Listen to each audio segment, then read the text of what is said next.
Hi friends, কেমন আছো সবাই? দ্য কুকিং উইন্ডো চ্যানেলে তোমাদের স্বাগত জানাই। আজ আমরা বানাবো রেস্টুরেন্টের সিক্রেট মশলা। রেস্টুরেন্টের সবজির মতো এবার তোমাদের সবজিতেও দুর্দান্ত টেস্ট হবে এই মশলা দিলে। তো চলো দেখে নিই কী কী লাগবে এই মশলাতে। এই যে দেখো, এটা হচ্ছে গোটা ধনে, আর এটা সাহা জিরে। এটা হচ্ছে ওই জিরের থেকে একটু ছোট ছোট হয় আর হালকা হয় খুব ওজনে। আর এটা নর্মাল জিরে, আমরা যেটা সবজিতে ব্যবহার করি। এটা মৌরি, এটা সর্ষে, এটা লং, এটা মেথি, এটা জোয়ান, আর এটা হলো গোলমরিচ। আর এই প্লেটে আছে কিছু মশলা।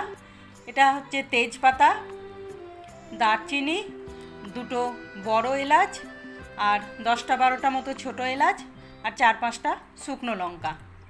এইগুলো লাগবে আমার মশলাতে বানাতে। এবার এর পরিমাণটা কতখানি লাগবে সেইটা হচ্ছে মেন। দেখো, আমি 4 চামচ গোটা ধনে দিলাম। এই চামচটা নর্মাল যেটাতে আমরা খাবার খাওয়ার চামচ, সেই চামচের 4 চামচ ধনে দিলাম, গোটা ধনে। আর 2 চামচ জিরে, গোটা জিরে, যে জিরেটা আমরা নর্মাল ব্যবহার করি খাবারে, সেই জিরেটা। মৌরি 1 চামচ, আর 1/4 চামচ মতো মেথি।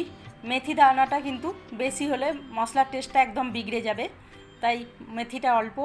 আর 1 চামচ সর্ষে, 1/2 চামচ জোয়ান,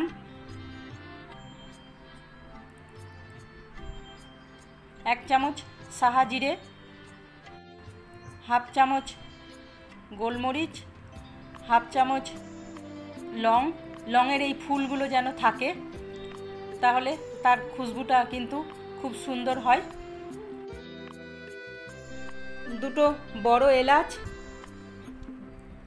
আর 10-12টা মতো ছোট এলাচ। আর এটা দারচিনি, ছোট ছোট দারচিনি। এটা চামচে যদি মাপি তাহলে মোটামুটি 1 চামচ মতো দারচিনি, 4-5টা শুকনো লঙ্কা, আর 4-5টা মতো তেজপাতা। এটা হচ্ছে মশলার সঠিক মাপ। এই মাপটা কিন্তু তোমরা খেয়াল রেখো।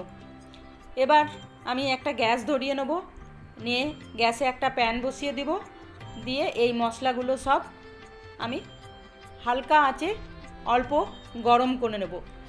গ্যাসটা আমার কমানোই থাকবে, কম গ্যাসে এটা বেশ কিছুক্ষণ নেড়ে চেড়ে নেব। এটা কিন্তু আমি পুরো ভাজবো না, আর এর কালারটাও পুরো চেঞ্জ হবে না, জাস্ট একটু গরম করব। হালকা যখন একটু খুশবু আসবে তখনই আমি গ্যাসটা বন্ধ করে দেব। এই যে দেখো, কালারটা কিন্তু একদমই চেঞ্জ হয়নি, বেশ লঙ্কাগুলো তেজপাতাগুলো কুরকুরে হয়ে গেছে। এবার আমি গ্যাসটা বন্ধ করে দেব।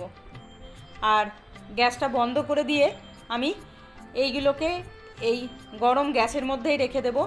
তাহলে কি হবে, ওই গরমের মধ্যে থেকে এইগুলো আরও বেশি ক্রাঞ্চি হয়ে যাবে, আর মিক্সিতে সেটা পিষতেও সুবিধা হবে।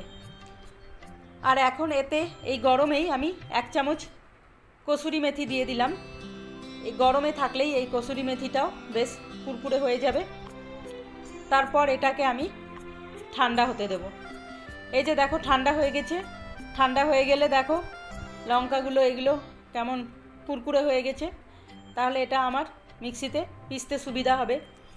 এবার আমি একটা মিক্সিং জার নিয়ে তার মধ্যে সব মশলাগুলো দিয়ে দেবো, দিয়ে মশলাগুলোকে আমি পিষে নেব। বন্ধুরা, আমার রেসিপি যদি তোমাদের ভালো লাগে তাহলে একটা লাইক করে দিও, আর বন্ধুদেরকে শেয়ার করে তাদেরও দেখার সুযোগ করে দিও। আর যারা এখনও সাবস্ক্রাইব করোনি তারা সাবস্ক্রাইব করে পাশের বেল আইকনটা প্রেস করে দিও।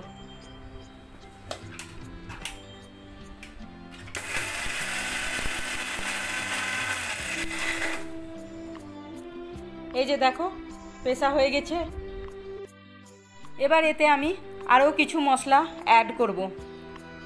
এই যে দেখো, এটা হচ্ছে হিং, হাফ টিস্পুন মতো হিং দেব, আর দেব 1 চামচ হলুদ আর 1 চামচ কাশ্মীরি রেড চিলি। এটা দিয়ে আবার আমি আরেকবার মিক্সিতে ঘুরিয়ে নেব।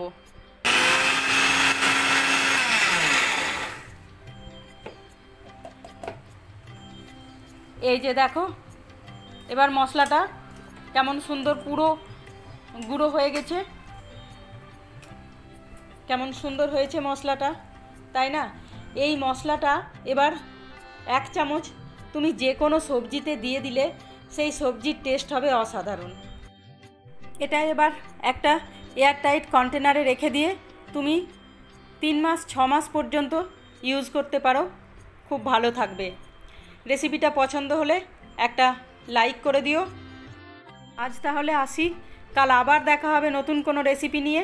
তোমরা সবাই ভালো থেকো, বাই।